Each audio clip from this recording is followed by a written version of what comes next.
Football world cup సమరం ముగిసింది. అయితే గ్రౌండ్ లో ఫ్రాన్స్ వీరుడు కిలియన్ ఎంబాపే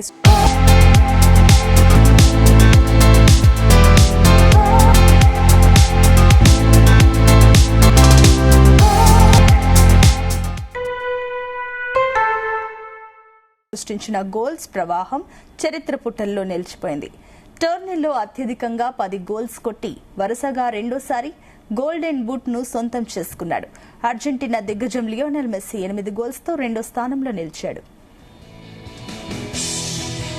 2026 టోర్నమెంట్లో మొత్తం 10 గోల్స్ సాధించి ఎవరికీ అందని ఎత్తులో నిలిచాడు ఎంబాపే. 2022 ఖతార్ ప్రపంచ కప్ లో 8 గోల్స్తో గోల్డెన్ బూట్ గెలుచుకున్న ఈ ఫ్రాన్స్ స్టార్ ఇప్పుడు వరుసగా రెండోసారి ఈ ప్రతిష్టాత్మక బూట్ ను సొంతం చేసుకుని రికార్డు సృష్టించాడు. ప్రపంచ కప్ చరిత్రలోని అత్యధికంగా 22 గోల్స్ చేసి ఆల్ టైమ్ టాప్ స్కోరర్ గా నిలిచి మెస్సీ రికార్డును దాటిస్తాడు.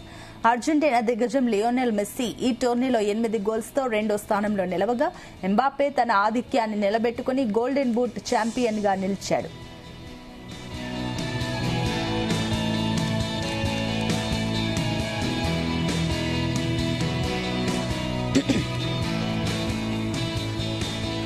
ఫుట్బాల్ వరల్డ్ కప్ సమరం ముగిసింది. అయితే గ్రౌండ్ లో ఫ్రాన్స్ వీరుడు కిలియాన్ ఎంబాపే సృష్టించిన గోల్స్ ప్రవాహం చరిత్ర పుటల్లో నిలిచిపోయింది. టోర్నీలో అత్యధికంగా 10 గోల్స్ కొట్టి వరుసగా రెండోసారి గోల్డెన్ బూట్ ను సొంతం చేసుకున్నాడు. అర్జెంటీనా దిగ్గజం లియోనెల్ మెస్సీ 8 గోల్స్తో రెండో స్థానంలో నిలిచాడు. 2026 టోర్నమెంట్లో మొత్తం 10 గోల్స్ సాధించి ఎవరికీ అందని ఎత్తులో నిలిచాడు ఎంబాపే. 2022 ఖతార్ ప్రపంచ కప్ లో 8 గోల్స్తో గోల్డెన్ బూట్ గెలుచుకున్న ఈ ఫ్రెంచ్ స్టార్ ఇప్పుడు వరుసగా రెండోసారి ఈ ప్రతిష్టాత్మక బూట్ ను సొంతం చేసుకుని రికార్డు సృష్టించాడు. ప్రపంచ కప్ చరిత్రలోని అత్యధికంగా 22 గోల్స్ చేసి ఆల్ టైమ్ టాప్ స్కోరర్ గా నిలిచి మెస్సీ రికార్డును దాటేశాడు.